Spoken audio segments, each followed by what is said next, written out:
تو یہ زیادہ بہتر نہ ہوتا کہ ان کو ڈائریکٹ سینٹرل ایشیا تک یا روس تک آصف صاحب آپ ذرا اس کے ڈیزائن کو دیکھیں نقشے پہ، ہوں ایک اتنی سی پٹی ہے جو صرف 9-10 میل چوڑی ہے، ہوں لمبائی تو اس کی اچھی خاصی ہے، لمبائی اس کی ہوگی کوئی 50 ہوں 60 70 80 میل ہوگی، لیکن اس کی چوڑائی صرف 9-10 میل ہے. تو آپ کا کیا خیال ہے کہ اس کو کیوں بنایا گیا اس شکل میں اور کیوں چھوڑا گیا؟ یہ ایک پٹی ہے جس سے روس، اس پار روس ہے اور اس پار برٹش انڈیا ہے. تو انہوں نے کہا کہ بھئی یہاں پہ تو کچھ بڑا کام نہیں ہو سکتے، چھوٹی سی اگر انسولیشن سٹرپ بنایا جائے. تو یہ انگریزوں نے بنائی ہے، جان بوجھ کی بنائی ہے کہ اس کے اس طرف روس نہ آئے. اور وہ پہاڑ ویسے بھی ایسے ہیں کہ اس زمانے میں نہ ٹینک تھے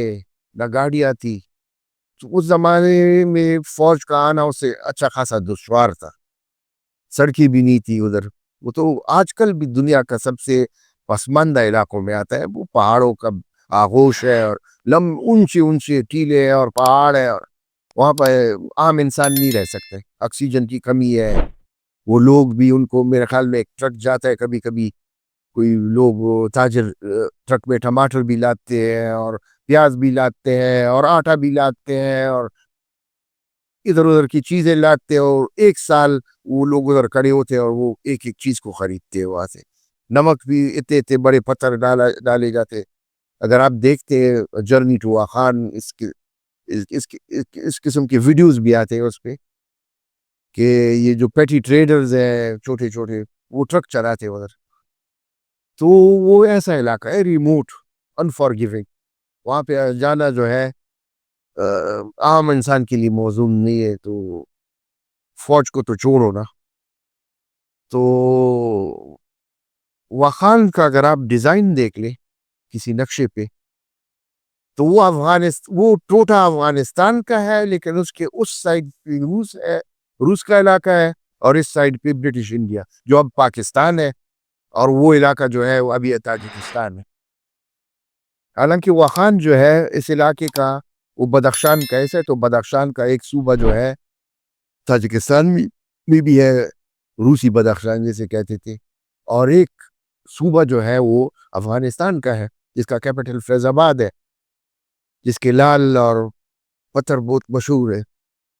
لال بدخشان اور یہ وہ. تو اس کا اس پاس جو ہے چترال ہے،